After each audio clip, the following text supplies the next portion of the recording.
Postcard, but this is for Patrick, but I'm going to say anyway because it was on the board. I didn't know it was Patrick's, but I'll give it to Patrick when he comes back. From B. Robin, Boise, Idaho. Boise Bob. Magnificent view of Idaho. Bob, what are those mountains? Beautiful sunset or sunrise. That is a sunset over the backcountry of Idaho.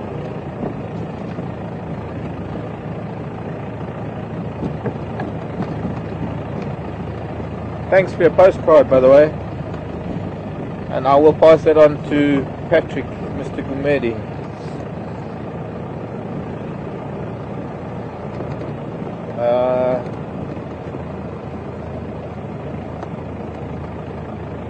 Just looking at a flower on one of these stamps. Can't quite make it out. But anyways, that's from Bob, Idaho.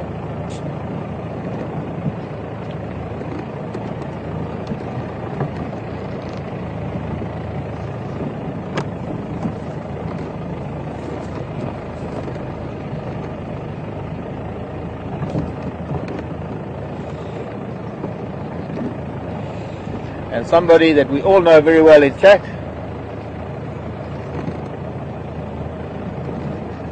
as well as son and grandson. Oh, what we got? Leopard tracks from last night.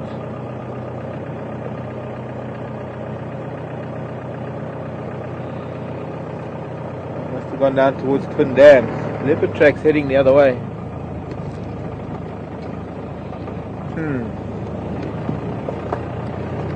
Very interesting card from Fiona in Scotland with the weather forecasting stone. Very interesting postcard because got a stone hanging on a fence, and the forecast, if the stone is wet, it means it's raining. If the stone is dry, it's not raining. If there's a shadow on the ground, it's sunny. If it's white on top, it's snowing. If you can't see the stone, it is foggy. If the stone is swinging, and it's windy. And if the stone is gone, then it's a tornado.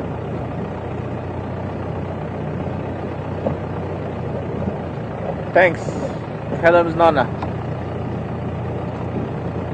Regards to family, Fiona. And actually, you sent us 2 postcards. The other one of the Western Highlands, beautiful shots in the Western Highlands. I guess those are some locks.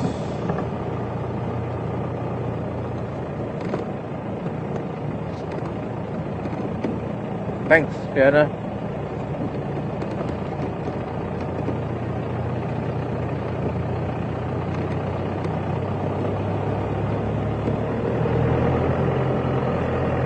And beautiful photograph from the west coast of British Columbia with some orcas in the water. Probably one of the fjords, the bays, from some South Africans living in that part of the world, the Diagas.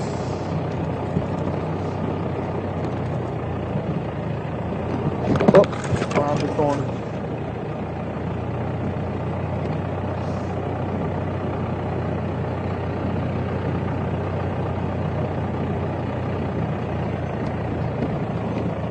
Around the Gulf Islands and Vancouver Island. Now we have some other people around that part of the world too that watch. Big male giraffe tracks. Shouting at.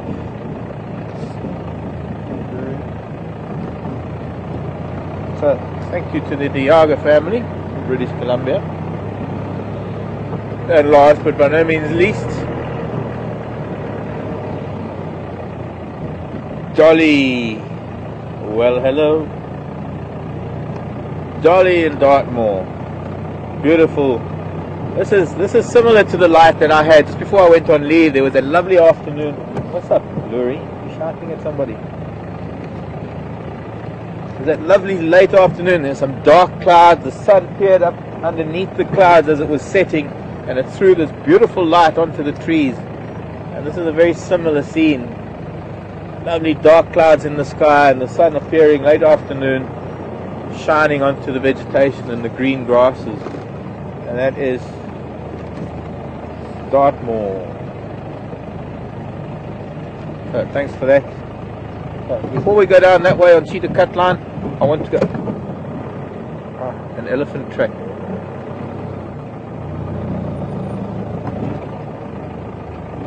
I want to go this way quickly.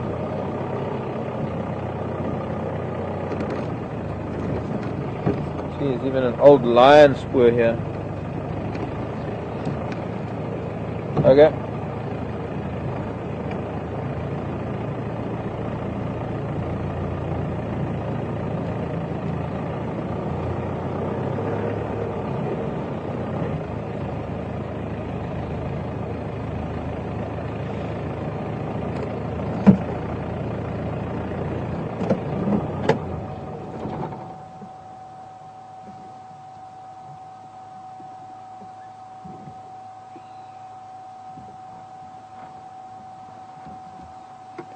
Birds are alarming here. Somewhere.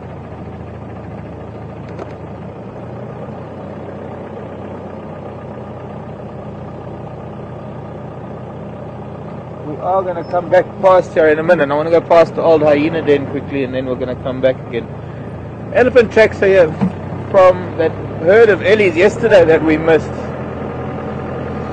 heading away from us, unfortunately.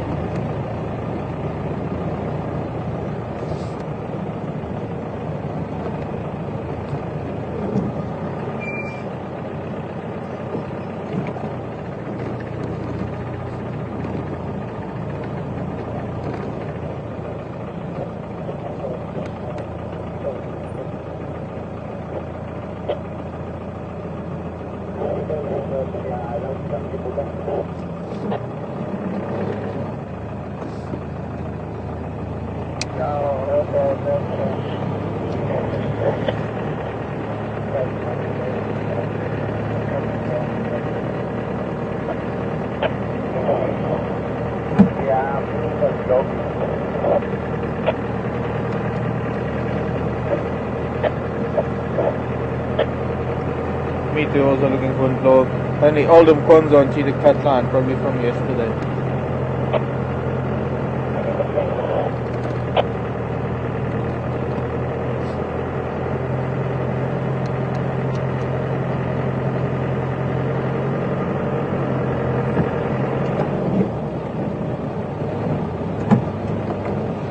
Do a little loop at the bottom where the old hyena den was, just to have a look-see. Anything's been busy there. Cheryl was asking about postcards.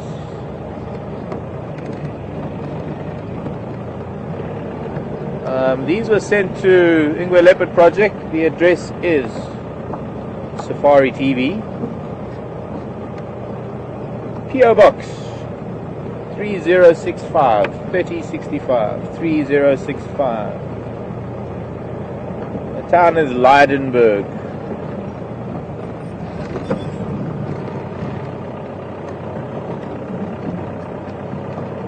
Lydenberg, Lydenburg.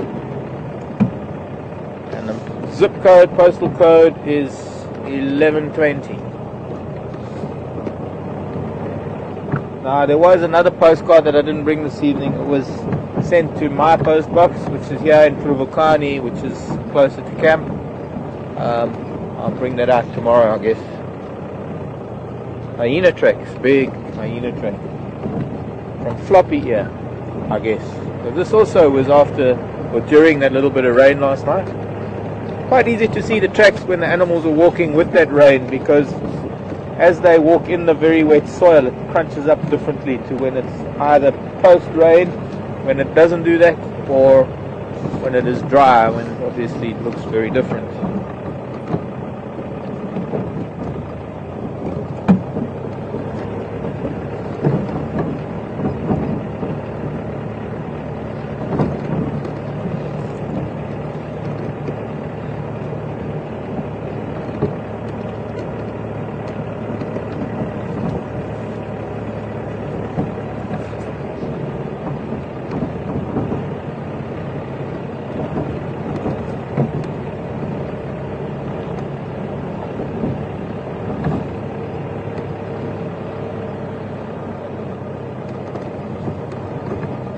Mrs. Kudu, you're hiding. Kudu hiding behind a tree right next to us.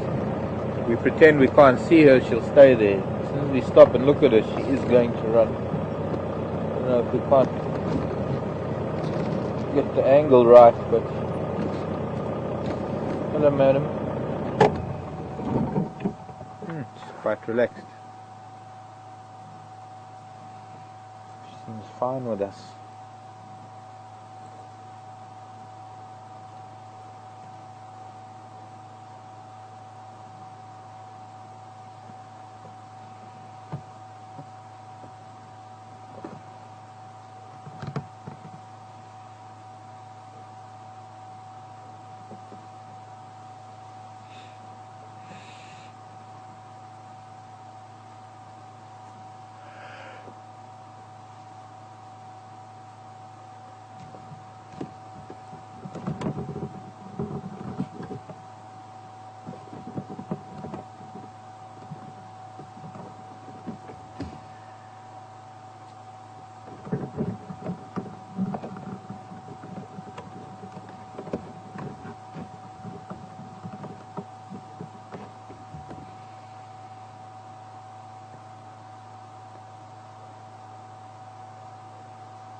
I see another female up ahead.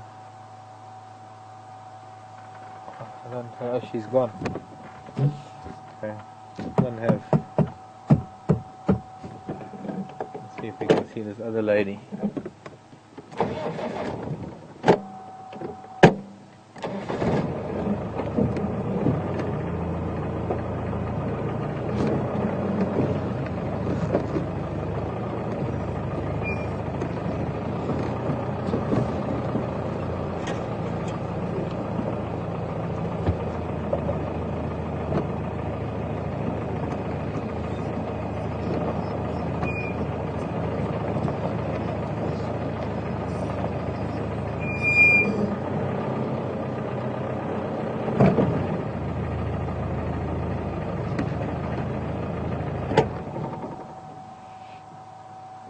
She's a little bit more shy.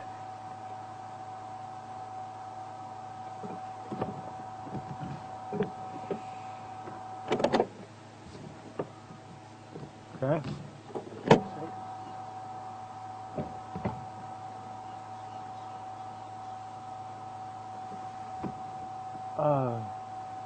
More of the family on the left in deeper bush. I just heard a twig break.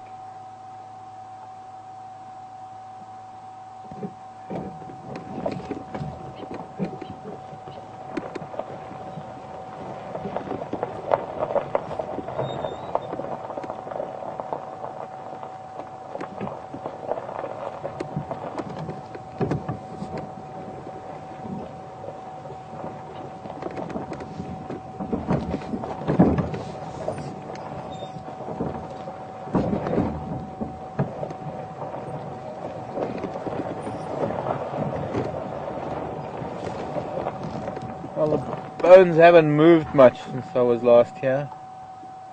Although there is a bone there that looks like a lion's leg bone.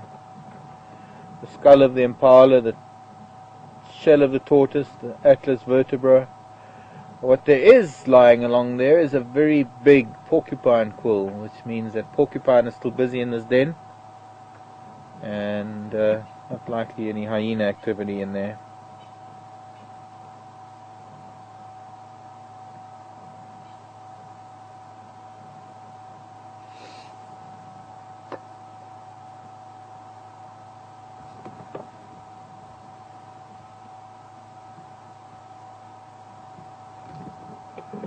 Okay, let's go back to Cheetah Cut Line and head up north.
Lindun has also moved off from where he was this morning. Oh, it's getting cold already. Normally the wind is blowing the other way up Cheetah Cut line instead of down.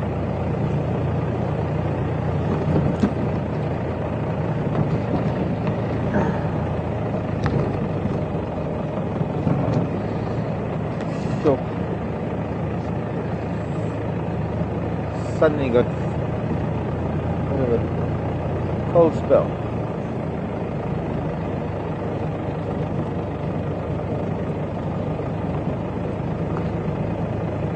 Look forward to some sun coming back.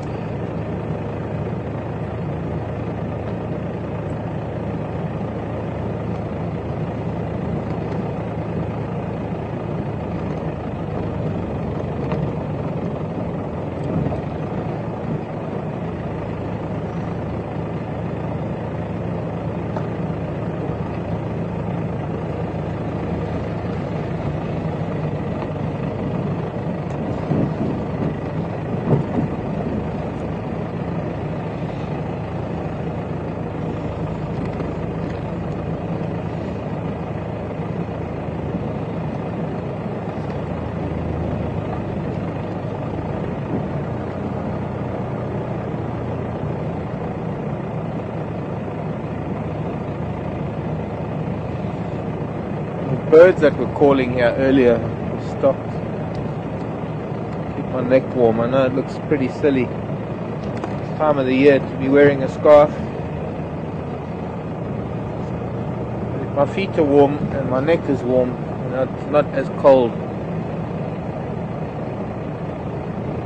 as one would imagine. Or rather, it doesn't feel as cold with the extra insulation. So, you're all pretty quiet out there this afternoon, this morning, wherever you may be.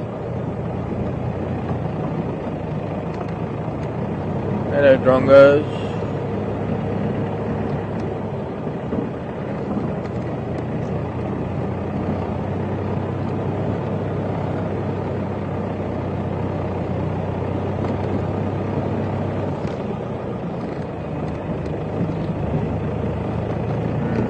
Elephant tracks that went south.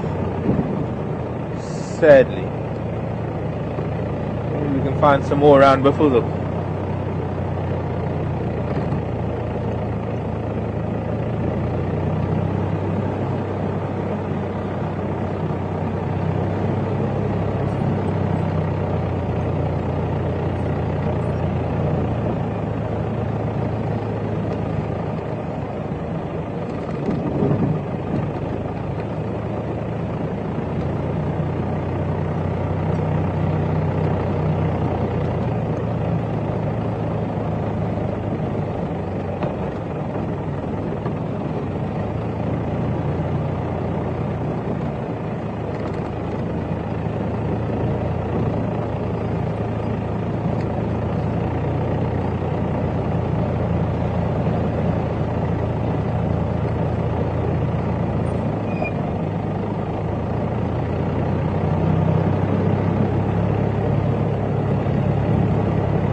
old lion tracks here. Nice to see.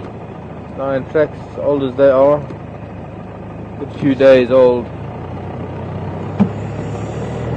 Pity they're not fresh, and a pity they're not going in our direction. Not yet, at any rate.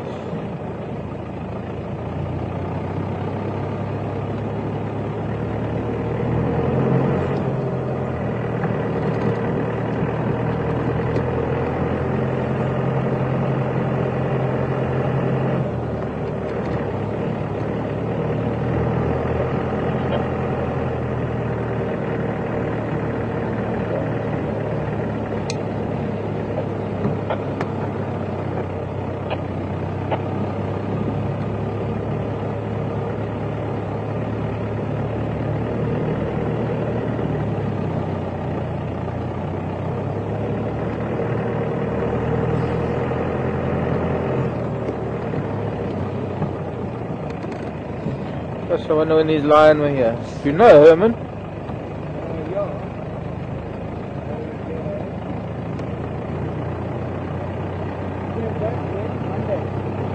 Yeah. No, these tracks aren't that old. These tracks are only about 4 days, 3 or 4 days.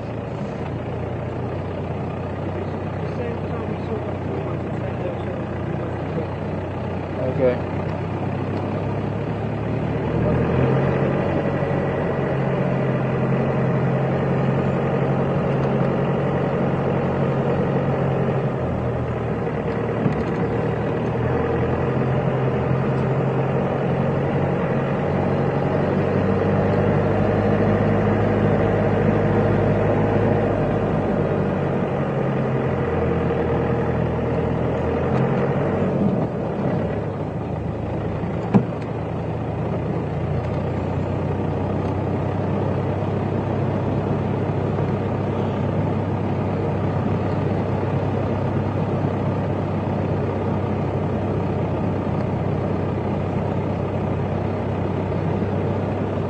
Where did they make that buffalo kill that they were feeding with the sticks?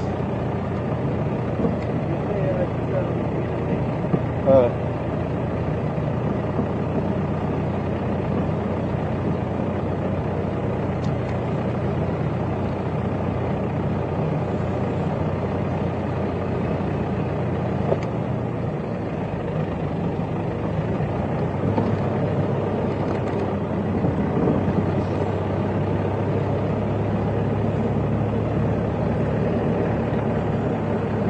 Balanites is coming into leaf. Torchwood. Soon going to be providing some very good shade.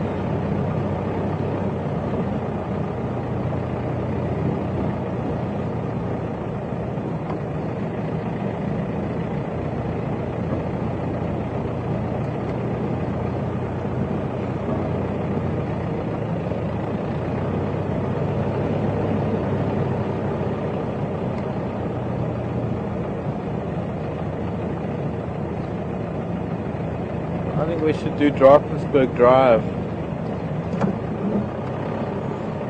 Looking up cheetah cut lines, not much happening up there.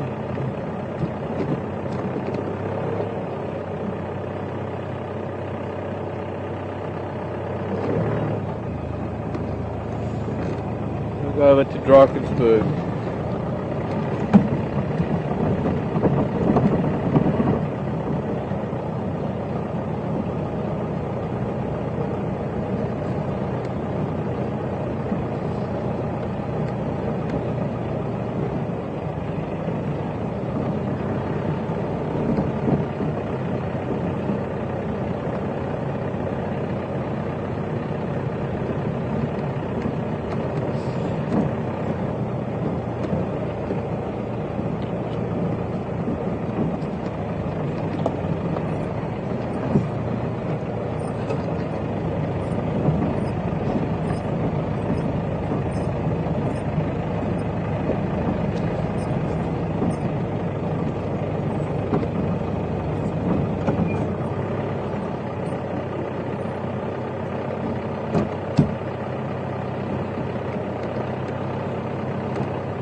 Birds alarming.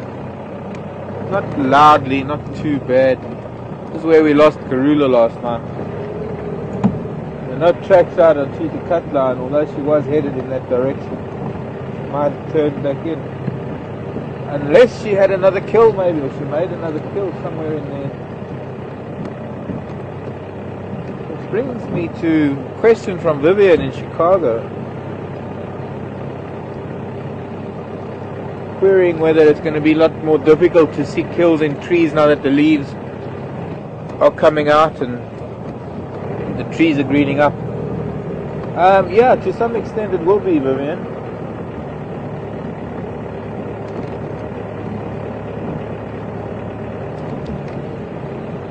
Very much so. Although even now they do tend to favor trees that do have shade rather than open trees.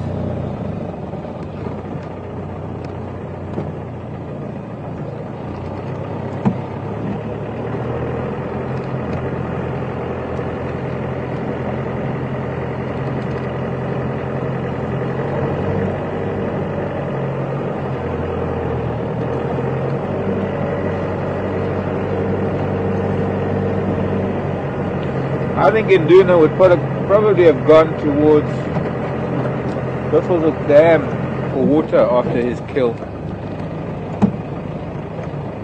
I'm guessing.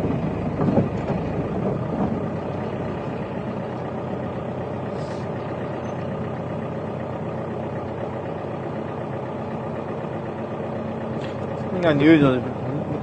Young vervet monkey in a tree in a knobthorn. He's probably eating the flowers of the knobthorn. But I'm not seeing any other monkeys around. He's going way up into the top of the crown. I think he's quite shy. Can't get that high. You can't get that high. Okay, I just want to have a look with my binoculars then.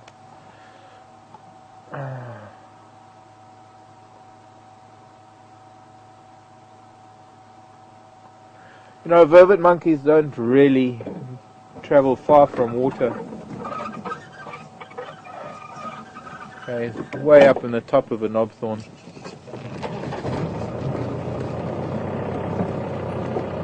They also don't stray very far from the drainage lines where there's a lot more vegetation. Could be he's out here because the knobthorns are in bloom.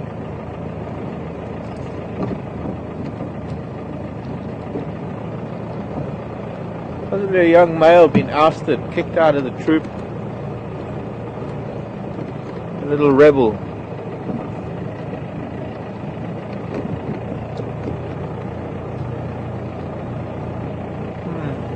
Somewhat unusual. When you have such a social species, suddenly one youngster on its own, always puzzling.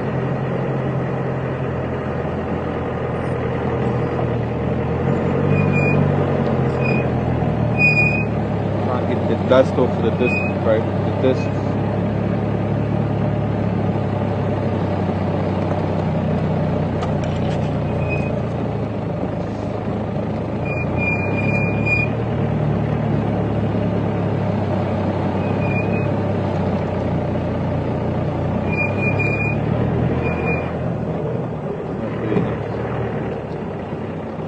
In low range.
elephant tracks, but they're old.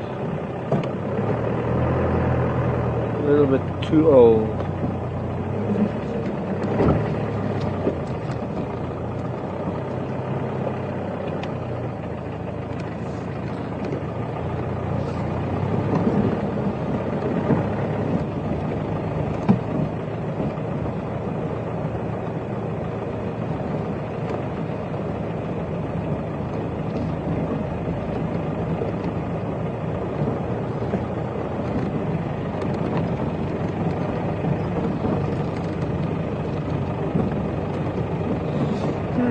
Ruth wants now.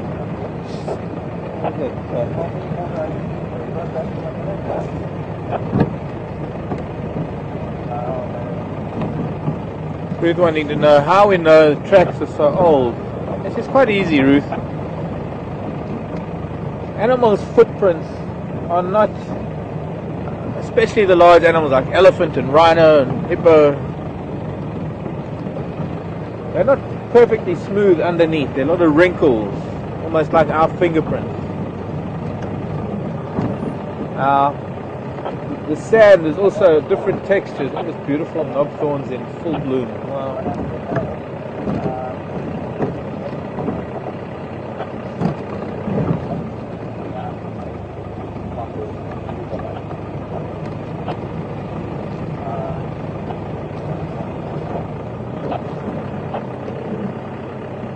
Sorry, Ruth, just looking around at things.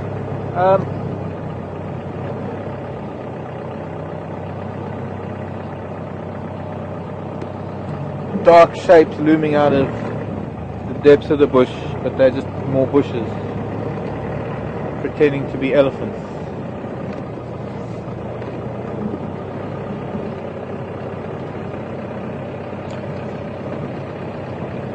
Apart from the fact that the clarity of the wrinkles underneath the feet stands out, but also the actual whole outline of a track, whether it's an impala or an elephant or a lion or a leopard. The sand is not just plain sand like you get on a beach or in a riverbed. There's a lot of dust, very, very fine particles. It's almost like I'll give you an experiment to do. I think the closest I can come to it, it's not quite as fine as flour, baking flour, cake flour, bread flour. But if you spread bread flour or cake flour onto a breadboard or a cutting board, just a very thin layer, maybe the layer a few millimeters thick. Let me think, millimeters, so that'll be what? Not even a 1/16 of an inch thick. And put your hand into the powder. I guess you could do it with talc as well, talcum powder. And without moving your hand too much, press your hand in with a little bit of weight and then lift your hand. And you should see in that flour, you should see the ridges of your fingerprints. Depends on how smooth your hands are. Now, if you can extrapolate from that and think about an animal stepping in sand, and you look at that print that you made in flour on a breadboard or a cutting board, the edges are very, very sharp, the ridges are very, very sharply angled. Now, the other experiment I'd like you to do while you're doing that is to get a lamp, and you can take that cutting board with that flour, with your print in it, and you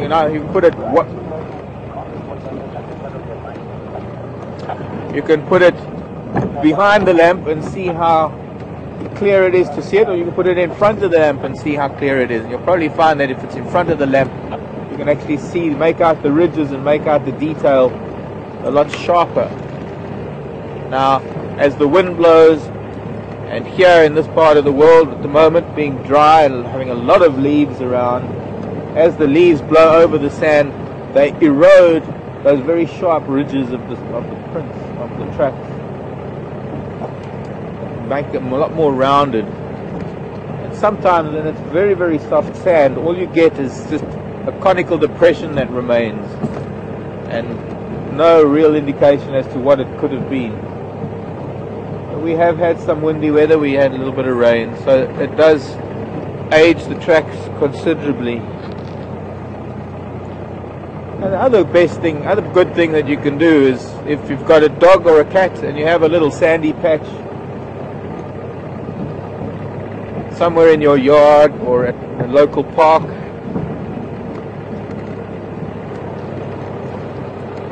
have your dog walk, there you go, baseball diamond for those of you in the States.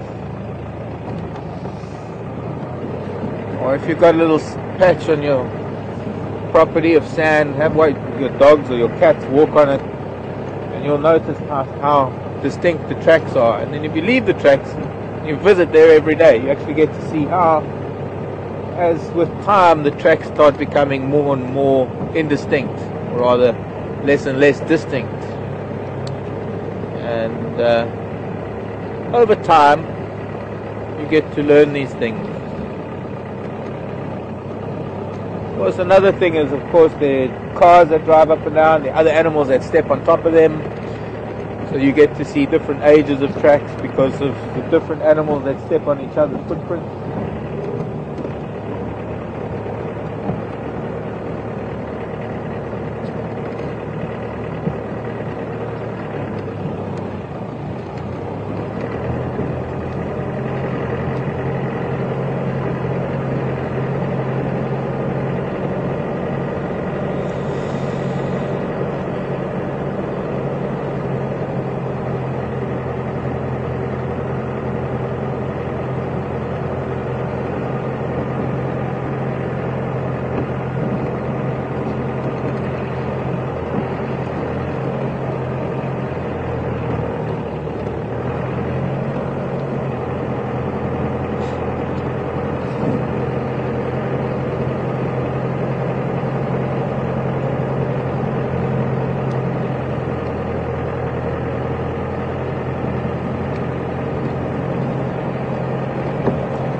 Very little stirring this afternoon.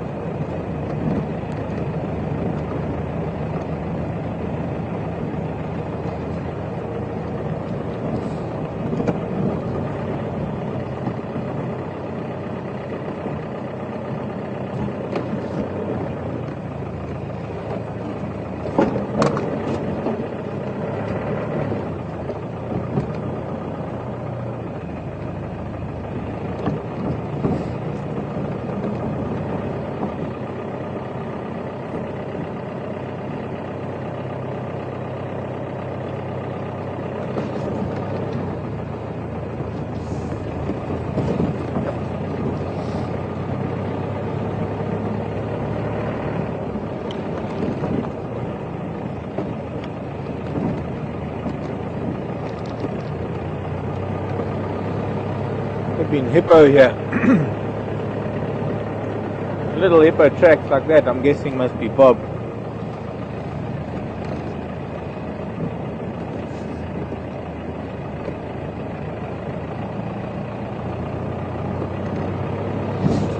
Baby Bob.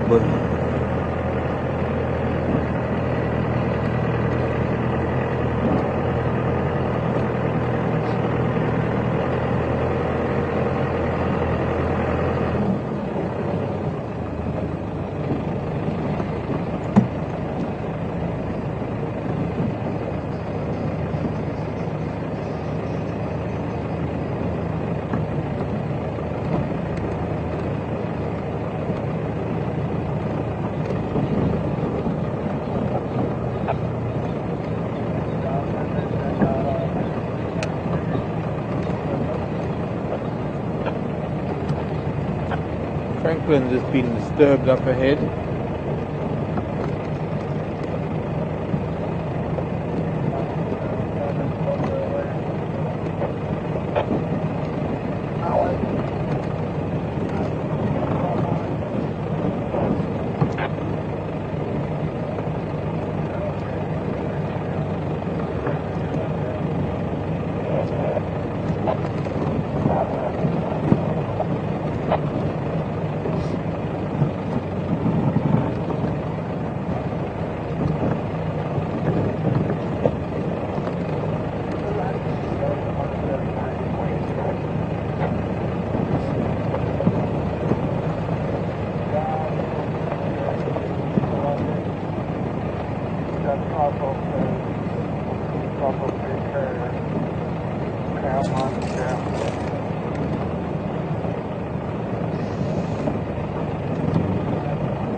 Look Dam with hippos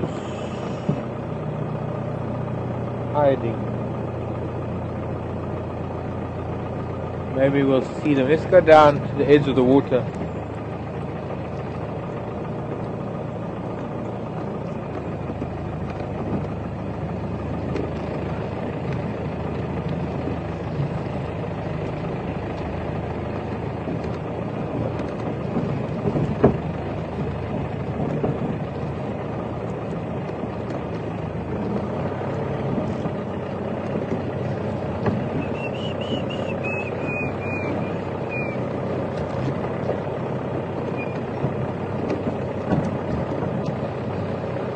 Hello, Kiboko.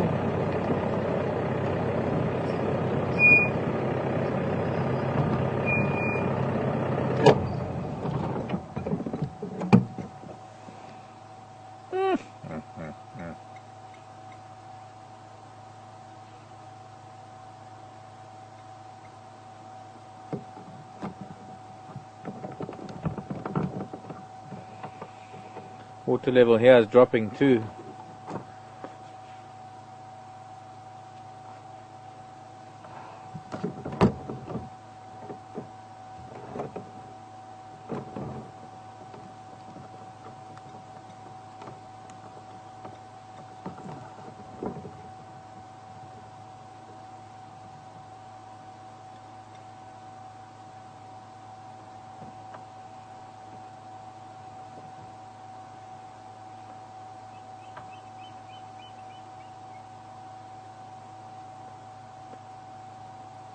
It seems to have taken a considerable drop just recently.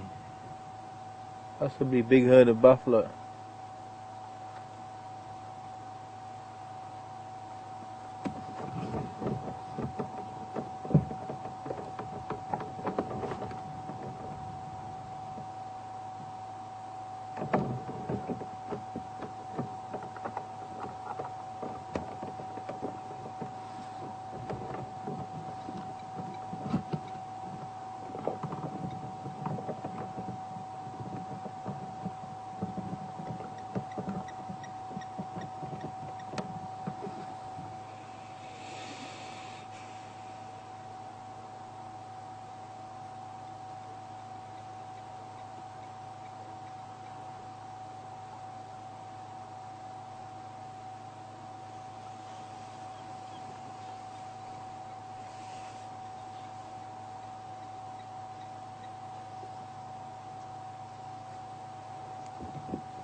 Wonder what that was about.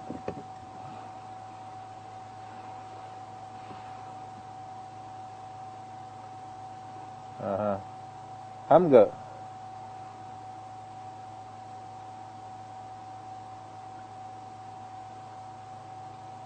Popped his head out there. I'm sure that was Hamgo. Saw a big nick out of the right ear.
Okay, let's move on.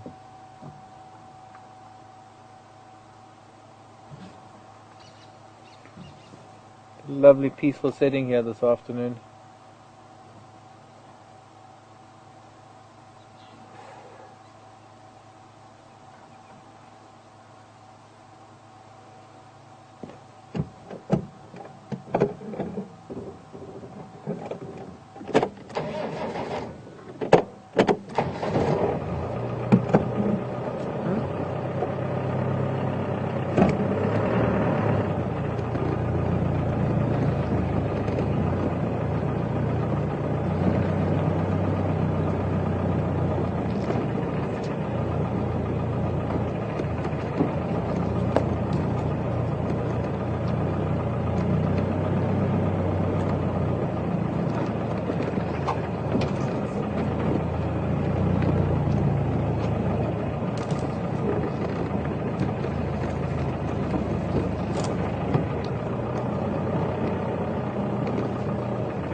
We'll do another loop around this northeastern part of this northeastern corner of our range.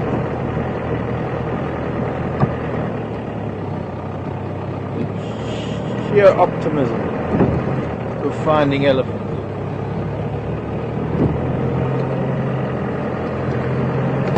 Elephants.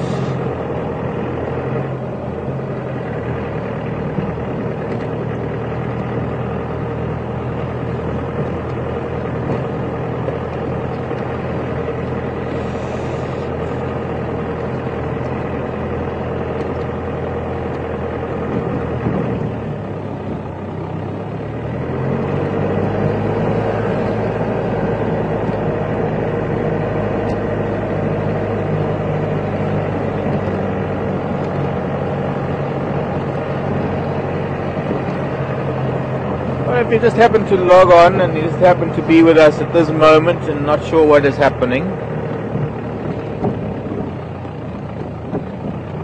we are doing a live presentation from the middle of the African bushveld, a place called the Sabi Sand Game Reserve,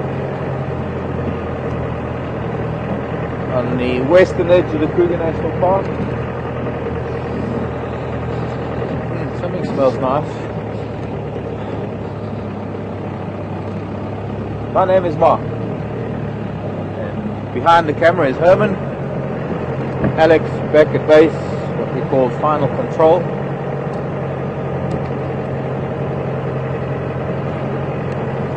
And one of those cold, cloudy days and everything's hiding away makes us work a little bit harder to bring you some exciting sights.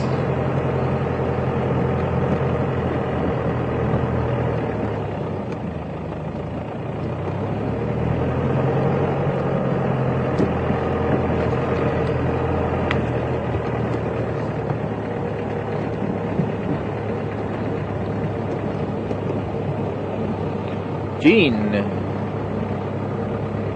wants to know if we're going to get a lot of edible fruits and berries in our springtime. Not so much in our springtime. In fact, only really the jackalberries that are fruiting now, I think, or have been fruiting.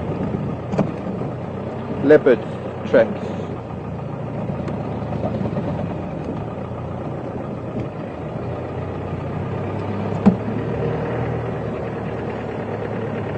But the flowers have to come first before the fruits, and we're waiting for the flowers to come out.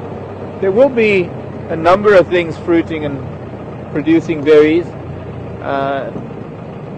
There's a large distinction, however, between edible and palatable. Because while some things may be edible, they're not necessarily always palatable. But yes, towards mid-late summer we will be getting some things that we'll be able to eat. Marulas, brandy bush, which is also known as the raisin bush, false marula,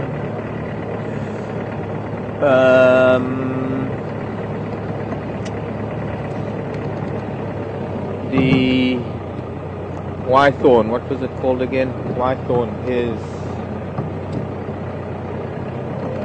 slipped my mind now. Not Manilkara. Could be Manilkara.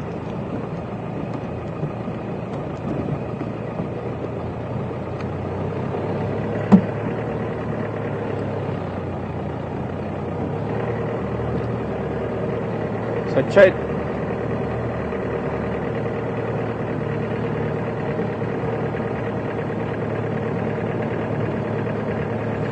So we'll just have to wait and see what comes out in this summer in terms of fruits and berries.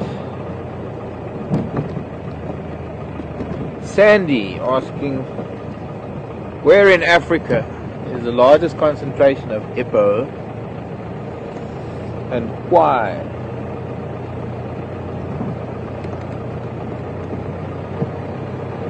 Well, my guess is a couple of places.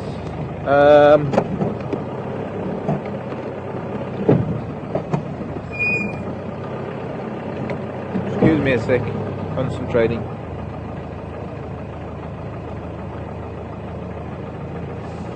It's rather a fresh leopard track going through here.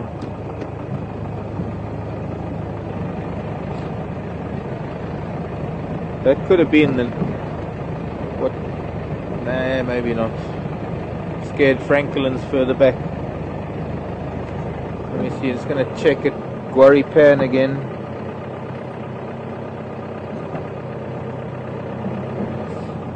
Okay, interesting.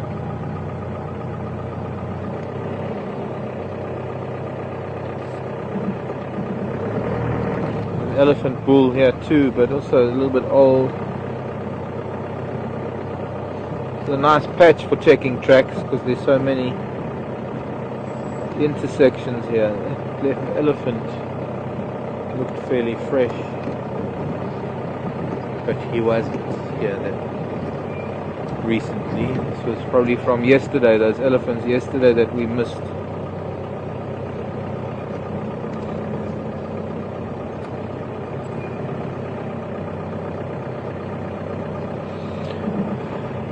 Sandy, so Selous Game Reserve. There's another game reserve just north of Selous that also supposedly has one of the highest concentrations of hippo in Africa. I'm just can't remember where it is. I think there are sections of Luangwa, the Luangwa River, that hold some of the highest concentrations of hippo. As to why? Let me think about that. Because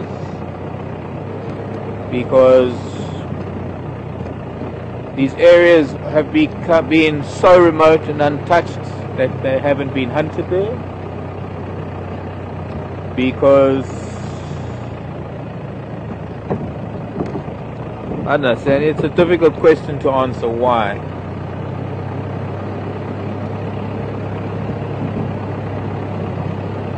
Because those aquatic areas have remained that way steadily for so long. Do you know what I mean? That they've managed to remain pretty intact for so many millennia, that the hippo populations have grown and well established themselves.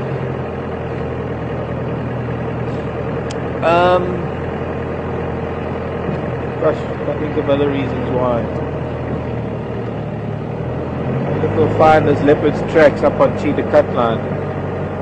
Looks like it could be one of the young boys.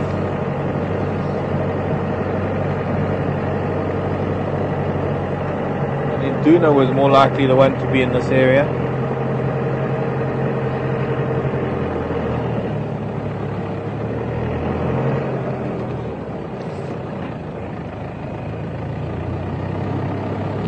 Seeing a lot of these little flowers that I saw yesterday. I think it was yesterday. Could have been just before I went on leave even.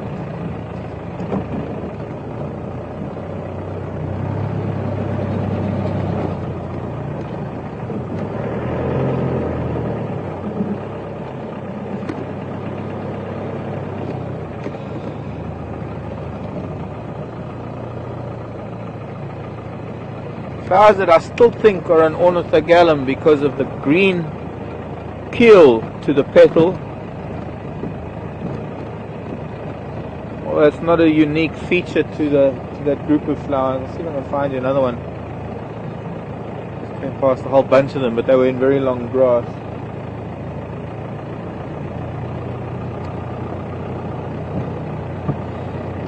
I wonder if this leopard is here somewhere.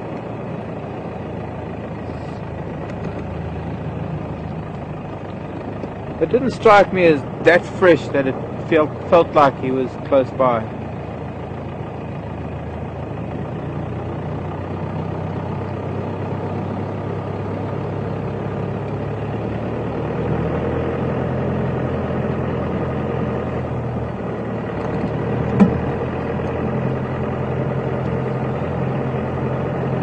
There are two, a bunch more. In fact, I can see probably a couple of hundred of these plants on the fire break here.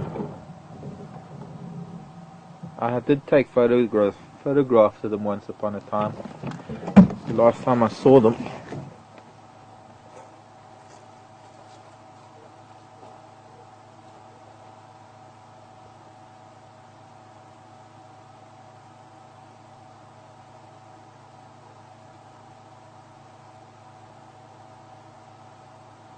Chameleon. Huh? Chameleon. Oh, really? Yeah.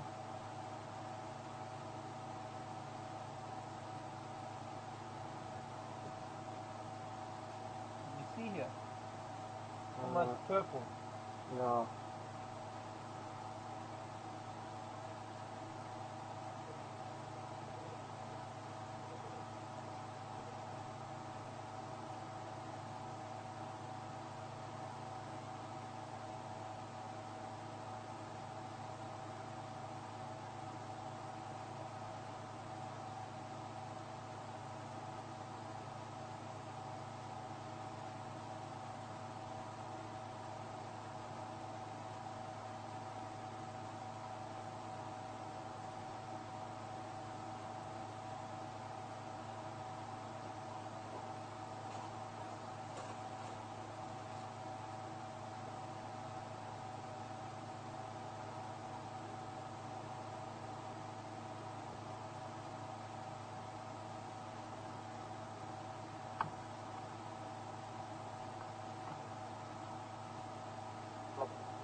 What's that? Buffelshoek. No, I don't know, maybe I heard wrong.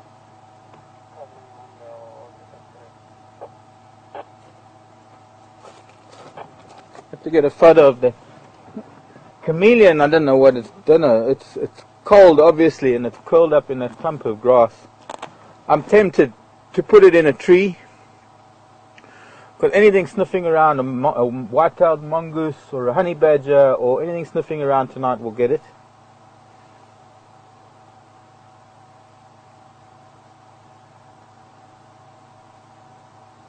Maybe it'll be sunny tomorrow. But what's interesting is these flowers that I'm looking at. There are a couple of flowers on that plant that are like twins. They're like double flowers on one stalk. It's quite unusual. Let me just... Ephraim, come in. Where's your glove? Not Buffalo's Dam.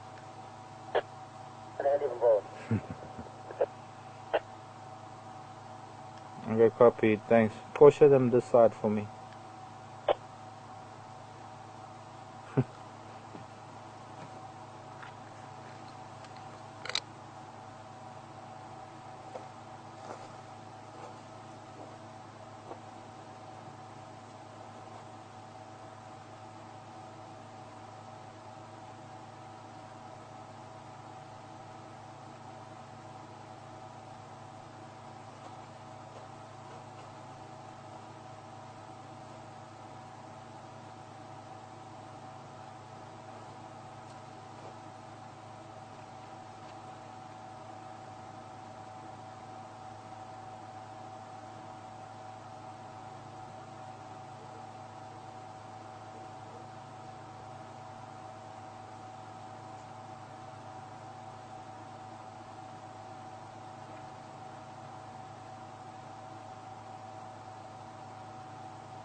I'm starting to recall something from last summer about a bulb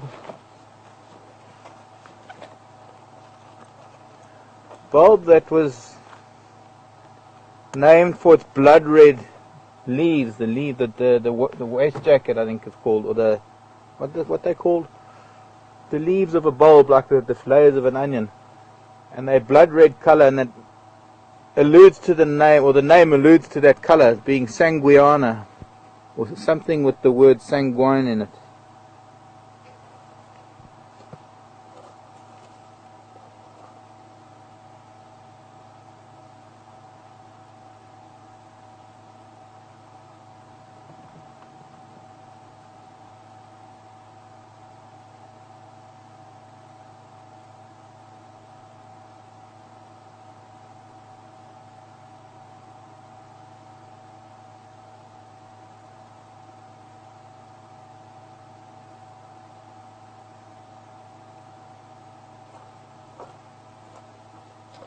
I'll have to look through my books. I did have the one flower book here, but I've looked through that, and the only flower I can come up with is one of the ornithogalums with that green midrib coming down, what they call a keel, on the boat's keel to the flower, the petal of the flower. I'll still have to look for that one again. As I say, I'm tempted to take that chameleon and put it into a tree, but that might make it more vulnerable because it's cold right now. It's not going to be able to find itself in a defensive position for the night. And I only hope that it'll be fine there. Kind of like an ostrich with its head in the sand story. It's got its head tucked into this clump of grass, but its tail end is sticking out. But it has gone almost a brownish mauve purple color, deep purple.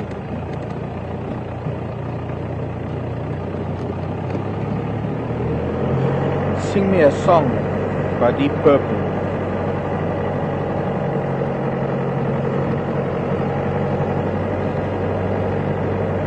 Kama Chameleon. The new version by Deep Purple. Okay. So there were some elephants, but they're in Buffelshoek. It doesn't help us very much, does it?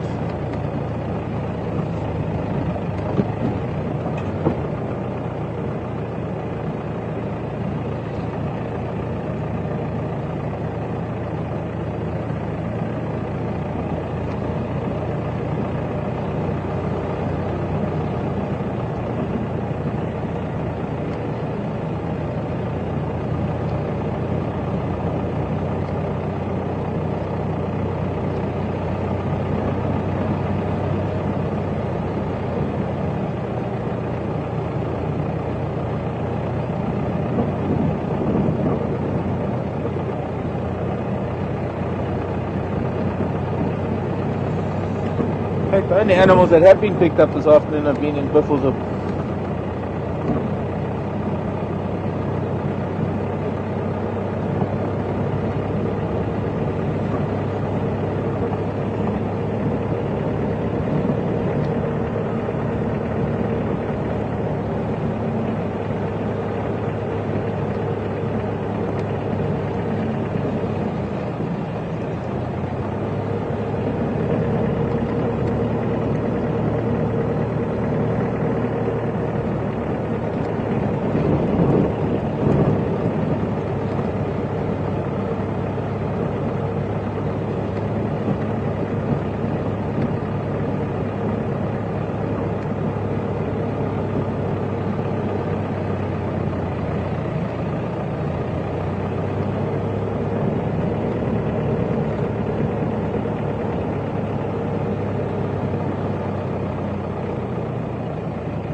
Take the fire brake for a change.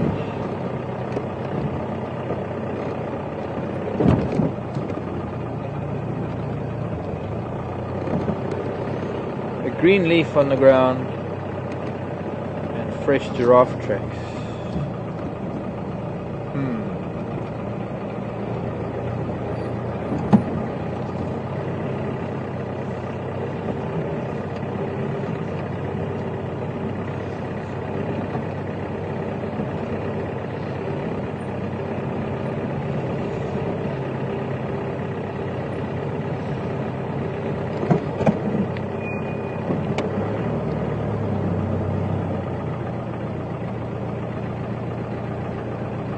That's very fresh. Big male leopard just come through here.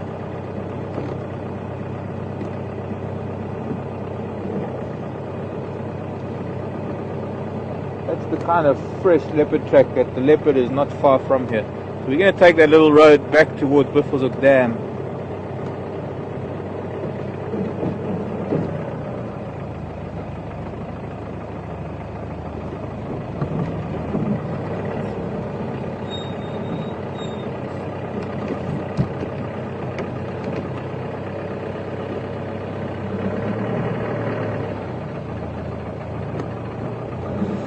Could be Ambilu.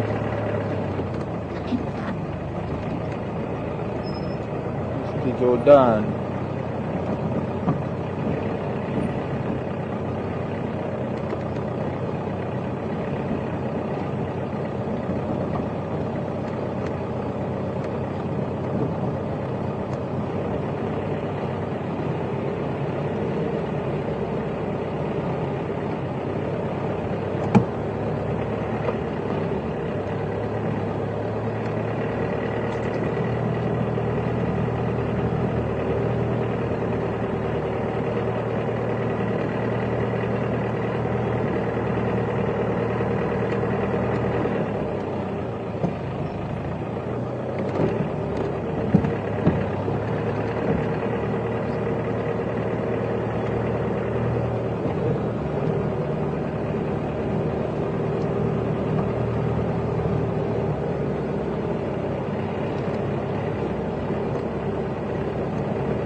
Pretty big block this.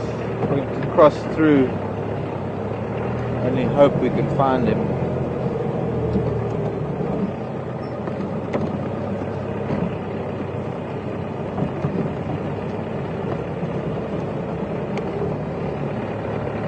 My luck, he's just lying on a termite mound in here somewhere.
This road's mostly going sort of parallel to the direction the tracks were going,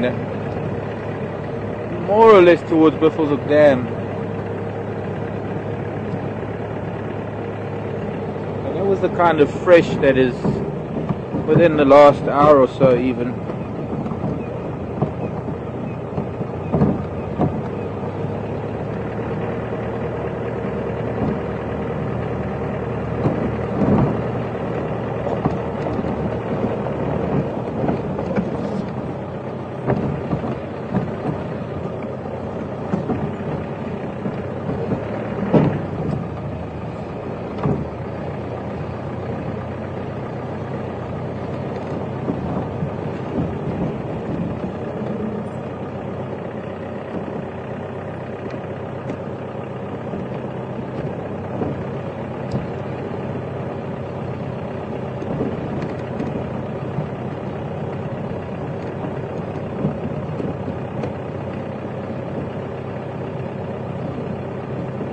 Hi Sharon. Oh, excuse me. Oh, need some water.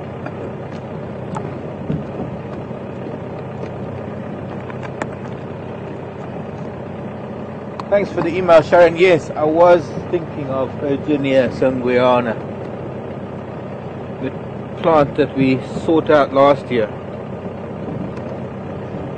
Do you think this is the Virginia sanguiana that we saw last year? There's some more of it over here. Suddenly came to mind, because that was one of the first things that flowered last year, like that. We're going to come back to the dam, Buffalo's Hook, and we're actually going to sit and listen for a minute, because if this leopard is moving around and it's a big male, it's getting it late afternoon now, there's a good chance he might even begin calling soon. So I just want to sit and listen for a minute, and I'm going to have a look at Virginia again in the book, if I've got the right book here.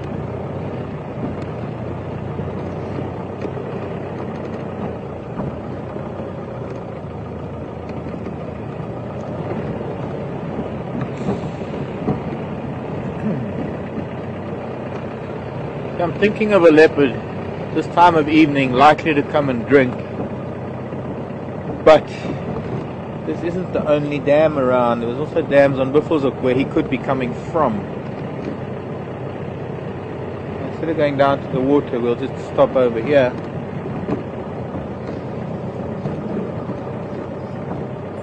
Hippo is starting to get a little active as well.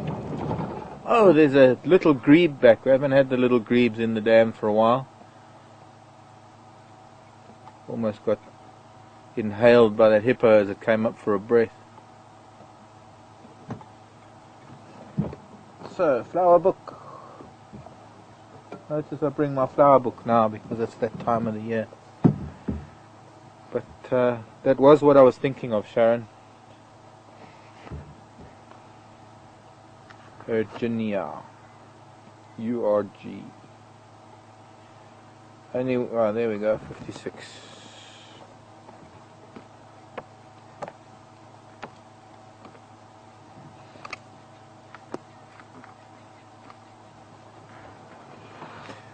And could be Virginia sanguinea. But it's not showing as green a keel to the flower.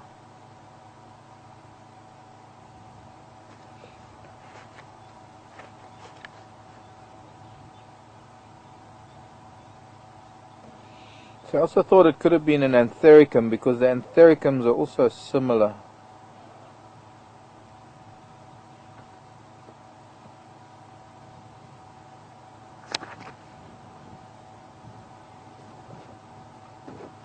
Call for me, leopard.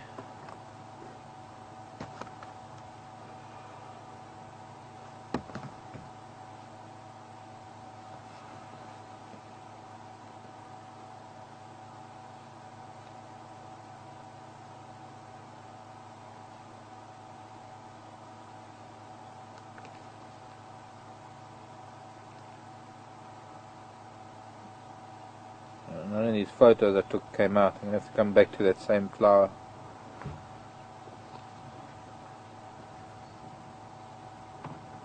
Well, you know, Sharon, I'm just looking at these. I'm trying to zoom in on the photo that I've just taken. And the top of them are slightly tinged brown, like this Virginia. So I think this could be it. That's what it is that we've been looking at. Oh. Hippo's playing dolphin again.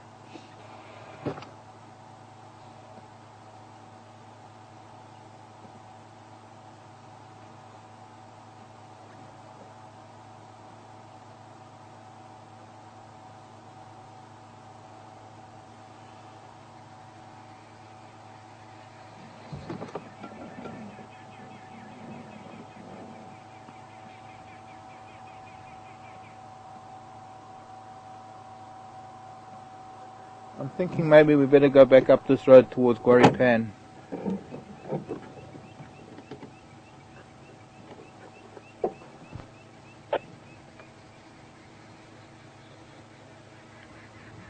Yeah, somehow I'm starting to think. And thanks to Lee as well, Lee Criswell and Sharon, two ladies who discuss flowers with me. Two of the ladies.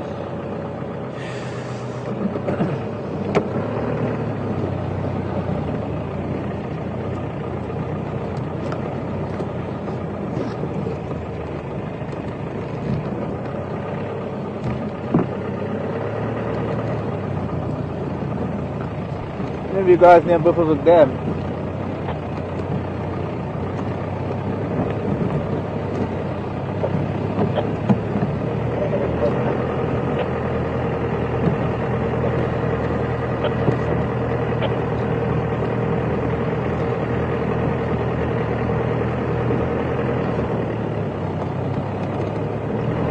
If you're interested, I had some fresh cornzo for my daughter Ingwe coming in from Bipples of crossing the fire break up at the corner of Cheetah Katlan, Bipples of Katlan.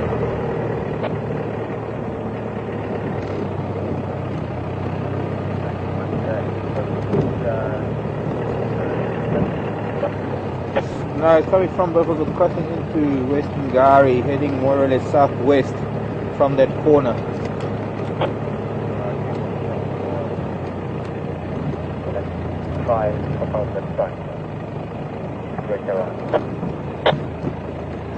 I'm doing a loop now to see if he's coming out, but so far nothing.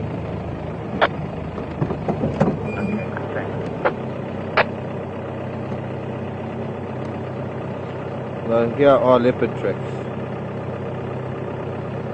but that's not the same leopard because these are smaller, like the young male, we saw earlier that could have been here. It's getting quite dark now. Happy go. Second drop. Another elephant herd, second drop. I don't know, we need to see if these tracks are on top of mine. These are also quite fresh. I might have missed them first time round a few minutes ago when I was here, but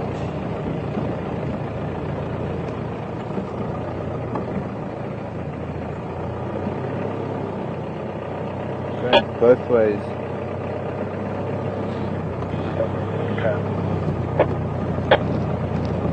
A little bit further up this road and we'll come back. These suddenly look a lot fresher. These look different though. I really got to start bringing a little tape measure or something to measure the size of these cats' tracks.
Hello, Kathy in Oregon.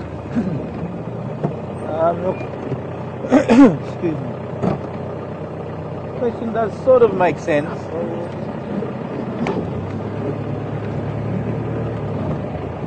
Obviously, the roads are sand, but in some places it's quite dense. I mean, here the grasses. This is all dried grasses around us. It's quite dense on the ground. In fact, there are very few patches of sand that we can see. Certainly underneath the trees, like here underneath this big marula tree, there are patches of sand. But where we are now is mostly grasses and small herbs and forbs and twigs. So to a large extent the rain is going to sink in here. But it's not the kind of question that I can give you such a simple answer to, because it depends. Sometimes we can get a rain that'll come in. Like when we get these grey skies in summer, we can get a soaking rain that'll drizzle for days, and that kind of rain you'll never get runoff from it, because it drizzles so slowly that it seeps into the ground. But every now and then in summer we can get these thunderstorms that'll roll in and they'll deposit, let me think, up to 4 inches of rain. Let's see, 4 inches is 10 centimeters, 100 mils. Yeah, let's say about 4 inches of rain in an hour or 2 hours. And in that kind of rain, you could say that probably a lot of it, most of it, is runoff that'll cause erosion. Now, where we were looking at that flower and where we found that chameleon, there's a lot of bare patches there because that fire break was burnt early on in the season, and it just goes to show you how bad fire can be when fire moves through an area at the wrong time of the year. Now, unfortunately, that was a necessary tool to create the fire break, but it has a detrimental effect on the ground there, because with all this wind, particularly now, this wind has blown away a lot of the surface vegetation that has been left, even the carbon, and it has left bare soil. And that is areas where, with a very, very heavy rain, you're going to get a lot of wash off. In fact, you're going to get somewhat of topsoil wash. The saving grace there, however, is the fact that it is on the top of a rise. And being on top of a rise, it's a very well-drained sandy soil that will absorb, take in a lot of the moisture. But a feeling this leopard has come this way already. Somewhere. But I don't know if we're going to find him. I'm trying to think what we should do. Maybe Nyala Road North, rather than go back to Buffalo Cut Line.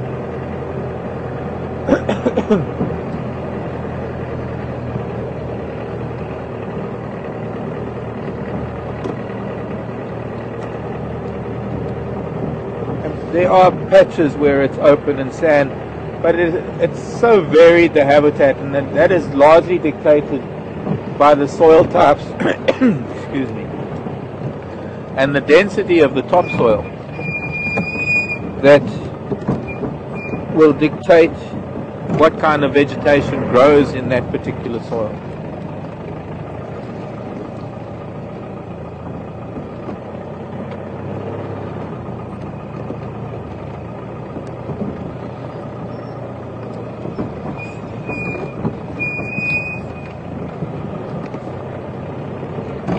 Closer to the drainage lines, the little dry stream beds and river beds, very narrow topsoil, much more clay base to it, or much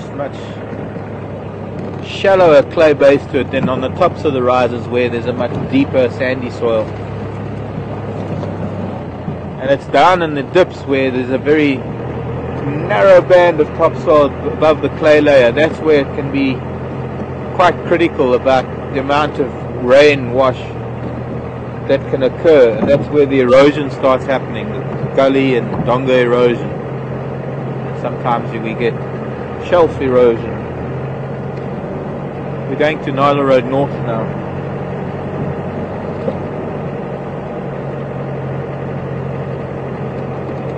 So I'd say mostly the question of whether the water sinks in or not, firstly, has got a lot to do with the type of rainfall. We don't only get one kind of rain, we get so many different textures of rain. And for a lot of the time, actually, when you get erosion, and I mean there are some examples I can show you in time, where the erosion is not so much occurred by the water moving across the surface of the ground as much as it is by the weight and the destructive force of raindrops hitting the ground, coming down from the sky. And that force of a raindrop hitting the ground, dislodging soil particles, and then of course being washed away by the surface runoff that may occur in a heavy rain. So when we have those days, when we have long soaking rains and we might be stuck indoors for 2 or 3 days at a time, those are actually the best rains that we can have, because those are the rains that feed everything, as opposed to those rains when we might get a deluge. It'll fill the dams, raise the water level in the dams within an hour or two, a few inches. They might seem like wonderful rains, but those are the rains that have the greatest destructive force.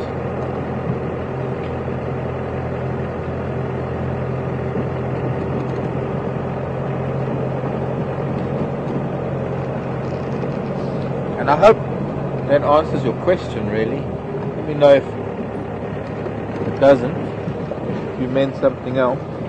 I think that's what it was.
More elephant in Torchwood now. Oh, well, they'll be here tomorrow, I hope. Today was our day for a Sunday afternoon drive on a Wednesday.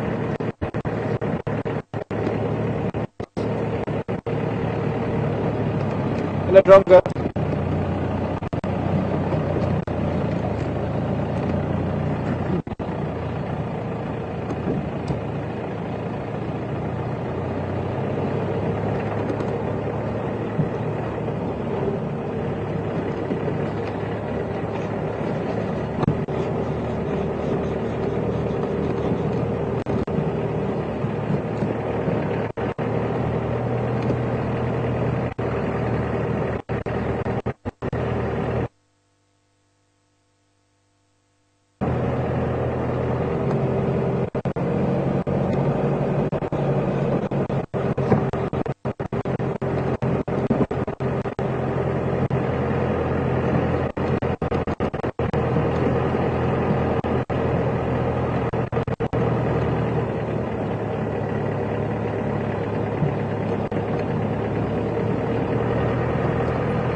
Nice to have signal again on Yala Road.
Don't expect Duna to be here. They did come and look for him earlier, but he might have been hiding elsewhere, just in case.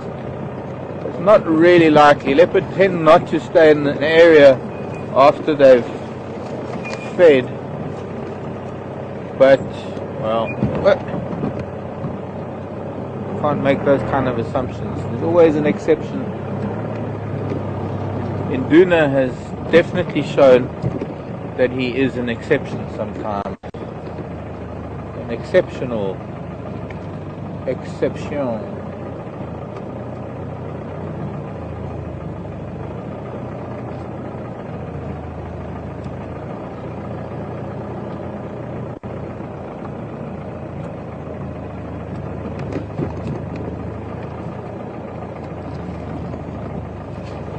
Whoa! Hole in the ground. Hello, Tony. Tony wants to know what happens to the tusks and the horns of the dead animals. Well, most horns just stay here. They just get fed on by insects and they decompose. And he's taken, I think that skull was, I think the remains were somewhere in here, in this Acacia robusta, brackthorn. But I hear both Farah and Jared refer to it as an ankle thorn or something. Maybe that's the new name.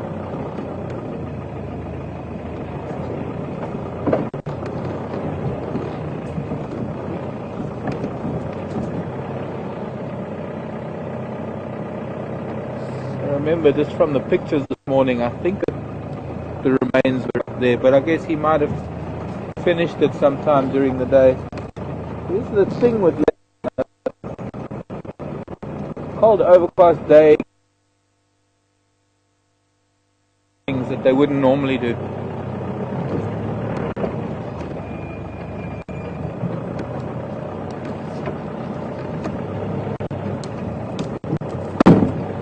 Whoa, that's gonna hit, that's gonna hurt.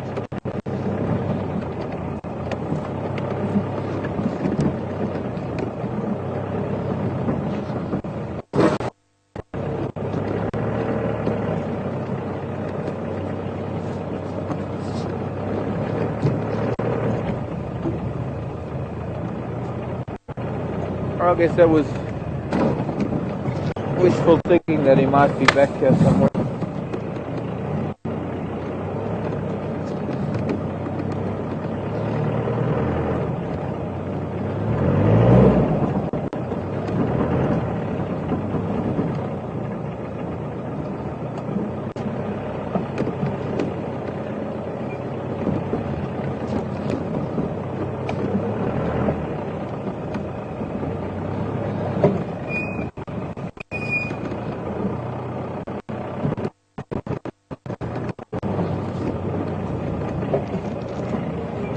Let's see, maybe he went back towards Gari Dam. Make our way back that way. Who knows?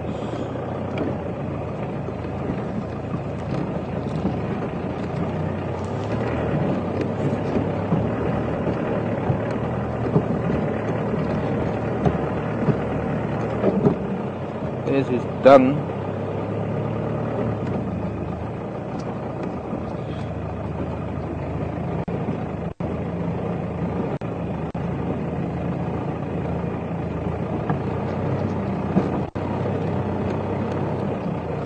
Young Induna.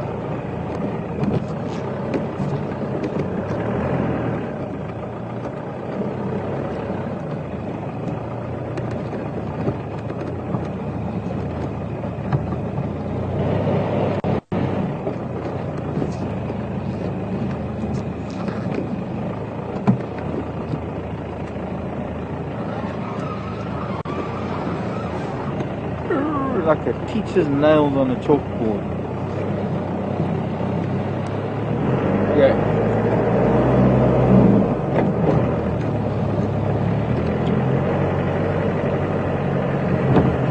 Okay, getting back to Tony. Tony, tusks and rhino horn are the only two things that will be taken by humans from any dead animals. Now the tusks and this, well, I guess for some landowners they'll take the elephant skull as well if an elephant dies. I visited the elephant skull at Chitwa of that grand old lady that died here last year, who died on Chitwa. The one that we, well, we all, for those of you who was with us, you'll remember the sad saga. I don't know what happened to Wonky's skull, but those tusks are still in that elephant skull, and they're on, I wouldn't say on display, but they've turned it into kind of like an ornament in the main lounge bar area, where there is another big bull skull. The landowner gets to keep the tusks of an elephant, but of course that's just it. He's only allowed to keep them. You're not allowed to do anything with them. You're not allowed to remove them from the Sabi sand. Rhino horn, I have no doubt that the Parks Board will come and take the rhino horn. I don't know. I must find out. There was that rhino that died last year as well, up near Bushlod. Let's find out. Do you know, Heaven, what happened to the horn? Yeah, Conrad came, Okay, so the parks, the authorities came and removed the horn of that rhino. But as far as antelope horn and tusks of warthog and hippo are concerned, they tend to lie around. Now, I've got an interesting collection of warthog tusks from walks over the years. It's not something you want to be caught with because it is ivory and it is illegal to carry it, trade it, use it for nefarious purposes. And it was weird because I have this broken tusk, the one that I found here. I found a small tusk before here, but last year I think it was near Chelapan.